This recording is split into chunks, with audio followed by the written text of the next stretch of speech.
என் பேர் ராசாத்தி. என் அண்ணா பத்தி நான் சொல்லணும்னா வார்த்தையே இல்லை.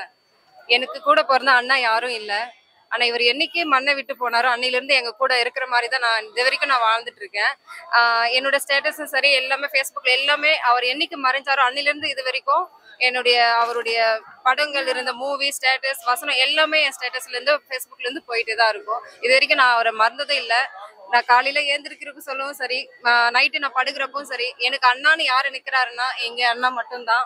ஸோ அவரை நான் என் வாழ்நாள் லைஃப் லாங் நான் அவர் கூட இருக்கணும்னு நானும் ஆசைப்படுறேன். அவரு என்கிட்ட இருப்பாருன்னு நான் நம்புறேன். ஒரே தமிழ் என்று சொல்லுடா தலை நிமிர்ந்து நின்னுடா, அது அண்ணாவோட டைலாக் எனக்கு ரொம்ப பிடிக்கும். ரொம்ப மிஸ் பண்றேன் அண்ணாவை. நான் சென்னையில பிறந்து வளர்ந்தாலும் கிராமத்துலதான் வளர்ந்தேன். சென்னையில தான் பிறந்தேன். கிராமத்துல குன்னவாக்கன்னு சொல்லிட்டு கிராமம் தான். பட் எனக்கு நினைவு தெரிஞ்ச நாள்ல இருந்து விஜயகாந்த் படம் தான் பார்ப்பேன். கேப்டன் பிரபாகரன் திருவடி சூத்திர ஷூட்டிங் எடுத்தாங்க. அந்த ஸ்கூல் லைஃப்லயே அவ்வளோ மலையெல்லாம் தாண்டி போனோம். எங்க ஊர் குன்னாவது பேக் சைடு திருவடி சூழலும் ஓடி போயிட்டு பார்த்தேன். ஆனா இன்னைக்கு யோசிக்கிறேன், இந்த அளவுக்கு ஒரு நல்ல மனிதன் தெரிஞ்சா அன்னைக்கே நான் அவரை கட்டி பிடிச்சிருந்திருப்பேன். அந்த அளவுக்கு எனக்கு ரொம்ப பிடிக்கும். நாங்க தள்ளி நின்று தான் பார்த்தோம். அதுக்கப்புறம் ஆனா இப்போ கல்யாணம் ஆனதுக்கு அப்புறம் கல்யாணம் ஆகிட்டு இப்ப வேலைக்கு போறதுனால டிவி எதுவுமே பார்க்கறது இல்லை. வீட்டுல வேலை ஒர்க் பண்றது இப்படியே தான். அதாவது ஒரு தியேட்டர்ல போய் பார்த்தாலும் விஜயகாந்த் படத்தை தான் பார்ப்பேன். சரிங்களா? அதுவே வீட்டுல திட்டுவாங்க. இப்ப கூட அவர் இறந்ததுக்கு அப்புறம் தான் அவர் எப்படியாப்பட்டவர் என்று. ஏன்னா இப்ப இன்னைக்கு அந்த அளவுக்கு நமக்கு வசதி இருக்கு, போனு டிவி எல்லாமே. அவரை பத்தி பார்க்கும்போது நிஜமாவே ரொம்ப கஷ்டமா இருக்கு. இப்படியாப்பட்ட ஒரு மாமனிதன் நம்ம மிஸ் பண்ணிட்டோமே, தவறு விட்டுட்டோமோ.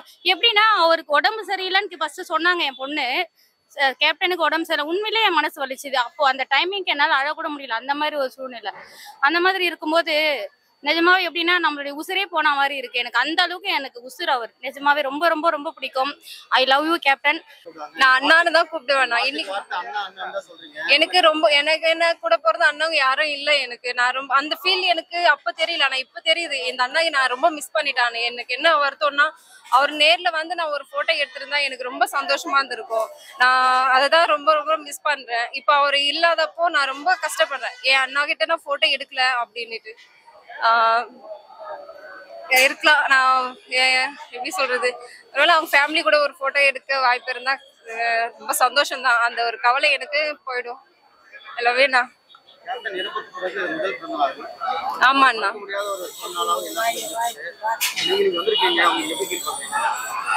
நான் நைட்ல இருந்து அந்த தாட்லயே தான் இருந்துச்சு. சரி அண்ணா கிட்ட இருக்கணும், சரி என்னால முடிஞ்சது ஒரு 4 பேருக்கான சாப்பாடு வாங்கி கொடுக்கணும்னு தான் இருந்தேன்.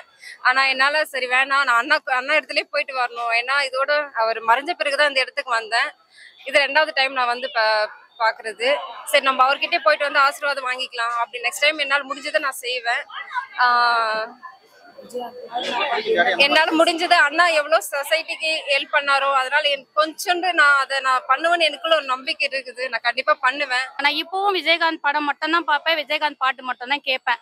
அதுக்கே வீட்டுல பசங்க எல்லாம் சொல்லுவாங்க, அவர் போனதுக்கு அப்புறமா இப்படி பண்ணிட்டு இருக்கேன். இப்பன்னு இல்லை, எப்பவுமே இந்த உலகத்துல என்னுடைய உசுறு இருக்கிற வரைக்கும் எனக்கு விஜயகாந்த் தான்.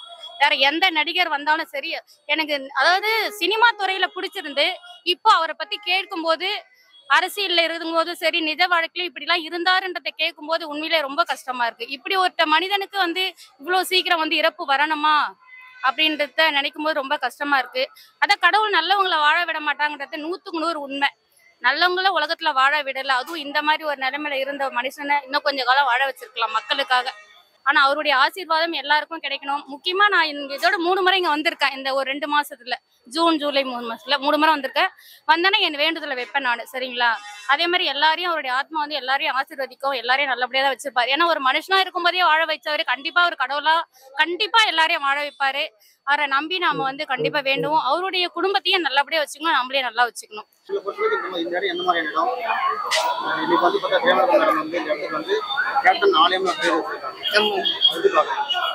இது எல்லாம் கடவுள் உயிர் இல்லாத ஒரு சிலையா இருக்கு. ஆனா இவர் உயிர் இருக்கிற ஒரு சிலையா தான் நான் பார்த்துட்டு கடவுளை வேண்டிக்கிறேன்.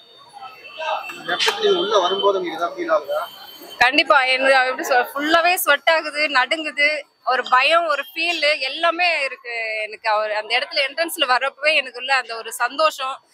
நிஜமா என் பசங்க, எங்க வீட்டுக்கார், எங்க ஃபேமிலி அவங்க கூட இருக்கிற சந்தோஷம் விட இங்க நான் அவர்கிட்ட இருக்கிறது ரொம்ப ரொம்ப சந்தோஷமா இருக்குது. ஐ லவ் யூ அண்ணா. ரொம்ப சந்தோஷம். பட் நாங்க அதை முதல் நாள் வரும்போதே நான் ஒரு ஆலயம் நினைச்சுதான் வந்தேன். அப்படி இருக்கும்போது அப்புறம் தான் மேடம் திறந்தாங்க. புரியுதுங்களா?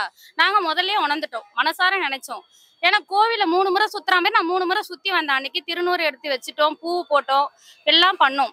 அதுக்கப்புறம் மேடமே அது பண்ணதுனால ரொம்ப சந்தோஷம். அதே மாதிரி மேடம் ஒரு வாட்டி சொன்னாங்க அவருடைய படத்தை வந்து அதாவது தியேட்டர்ல வெளியிடணும்ட்டு. அந்த மாதிரி அவருடைய மொத்த படத்தையும் 156, 54 மொத்த படத்தையும் வெளியிட்டாங்கன்னா கண்டிப்பா நான் போய் பார்ப்பேன். சரிங்களா? அத அந்த படத்தை வந்து ஒரே தியேட்டர்ல விட்டுறாங்களோ இல்ல எல்லா தியேட்டர்லயும் அவருடைய படத்தை வெளியிட்டா ரொம்ப நல்லா இருக்கும். கண்டிப்பா கோவிலா தான் பாக்குறாங்க. அதை விட அவர் மேல நிறைய பேர் உசுரே வச்சிருக்காங்க. எனக்கு சாருன்னா எனக்கு ரொம்ப பிடிக்கும். எனக்கு ரொம்ப ரொம்ப பிடிக்கும். இவர் எந்த இடத்துல வச்சுன்னு எனக்கு ரொம்ப பிடிக்கும். என் உயிரே இவர் தான். எனக்கு ரொம்ப பிடிக்கும். அவர் படங்கள்லாம் எடுத்த படமெல்லாம் கேப்டன் படம் எதோ அந்த படமெல்லாம் எடுத்தாரு. அதெல்லாம் நல்லா நல்ல படமெல்லாம் எடுத்துக்கிறாரு. எனக்கு ரொம்ப பிடிக்கும் இவர் படம்னாவே. எனக்கு விஜயகாந்த்னா ரொம்ப உயிர். எனக்கு அவர் படத்தை ரொம்ப ரசிப்பேன். நான் ஏழை மக்களுக்கு உதவி படத்தை ரசிப்பேன். இவர் படத்தை பார்த்து நான் எவ்வளோ திருந்தும் என்னால் முடிஞ்ச உதவி செய்கிறேன். பசின்னு வரவங்களுக்கு நான் ஓடுறதில்லை.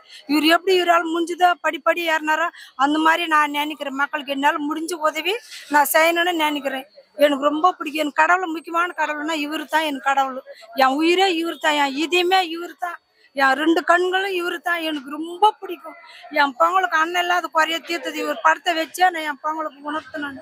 ரொம்ப என் மருமகன் கூட ரொம்ப இவருன்னா ரொம்ப பிடிக்கும். அதனால தான் நாங்கள் இங்கே நேராக அவர் பிறந்த நாளுன்னு சொல்லி நாங்கள் இட்டுன்னு வந்தோம். அது முன்னே எனக்கு வெயிட் தெரியாது. இங்கே வரா செய்ய என் பொண்ணு தான் முன்ன இட்டுன்னு வந்தா. இது 2வது முறை இட்டு வந்தா. நான் ஃபோன் பண்ணி கால் சொன்னேம்மா, எனக்கு விஜயகாந்த் இன்னைக்கு பிறந்த நாள், நான் போய் பார்க்கணும். அவர் இறந்தது ஃபர்ஸ்ட் பிறந்த நாள். இது என்னை இட்டுன்னு போய் என்னை காட்டு அந்த இடத்த.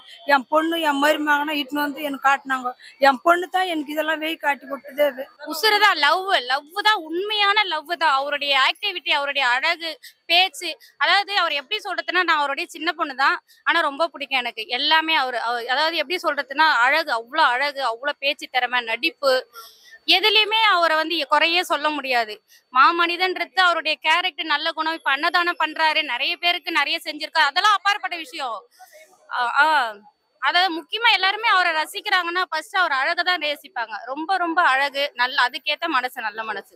அதனால யாருக்கும் பிடிக்காதுன்னு கிடையாது. அவருடைய எதிராளி கூட, எதிராளின்னு கிடையாது, எதிர்கட்சியாளா இருந்தாலும் அவரை ரொம்ப பிடிக்கும். சரிங்களா? யாரும் ஒரு இது வரைக்கும் நாங்க வெளி உலகத்துல இது வரைக்கும் நாங்க வெளியெல்லாம் போறோம், யாருமே அவர் கெட்டவங்கன்னு சொன்னது கிடையாது. ஒரு வார்த்தை கூட தப்பான ஒரு வார்த்தை யாரும் சொன்னது கிடையாது. நல்ல மனுஷன், நல்ல மனுஷன். அதாவது எதிர்கட்சியா இருக்கட்டும், யாரா இருந்தாலும். இப்போ வேற கட்சியால் கூட இருப்பாங்க இல்லையா, அவர் புகழணும்னு ஒன்னும் கட்டாயம் இல்லையே. அவங்களே சொல்லுவாங்க நல்ல மனுஷன். யார் சொல்லுவாங்க? நீங்களே சொல்லுங்க. அந்த அளவுக்கு நல்ல மனுஷன்றதே எனக்கு ரொம்ப லேட்டா தான் தெரியும். ஏன்னா நாங்க எந்த இதுவுமே ஒரு தகவலே கிடையாது, ஒரு டிவி செய்தி எதுவுமே கிடையாது. வேலை வேலைன்னு ஓட்டிட்டு இருந்தோம். இன்னைக்குதான் அவரை பத்தி தெரிஞ்சது. ஆனா நிஜமா ரொம்ப மனசு கஷ்டமா இருக்கு. உசுர விடுற அளவுக்கு அந்த அளவுக்கு ரொம்ப பிடிக்கும் எங்களுக்கு. எனக்கு ரொம்ப விஜயகாந்த்னு எனக்கு ரொம்ப பிடிக்கும் சார். எனக்கு அந்த அளவுக்கு பிடிக்கும். எனக்கு அவருன்னா எனக்கு பிடிக்கும். என்னால மறக்கவே முடியாது. ஃபர்ஸ்ட் படத்துல இருந்து இது வரைக்கும் அவருன்னா எனக்கு ரொம்ப பிடிக்கும். விரும்பி பார்ப்பேன். எங்க வாசியில் இருக்கிறவங்களே சொல்லுவாங்க, உங்க ஆளு பாடம் போட்டுக்கிறாங்க, உங்க ஆளு பாடம் போட்டுக்கிறாங்க தான் சொல்லுவாங்க. என்ன விஜயகாந்த் ரசிக்கிறோம் அந்த அம்மா அப்படின்னு சொல்லுவாங்க. என்ன அவருன்னா எனக்கு ரொம்ப பிடிக்கும். எனக்கு அந்த அளவுக்கு பிடிக்கும் சார். எனக்கு விஜயகாந்த்னா எனக்கு உயிர்.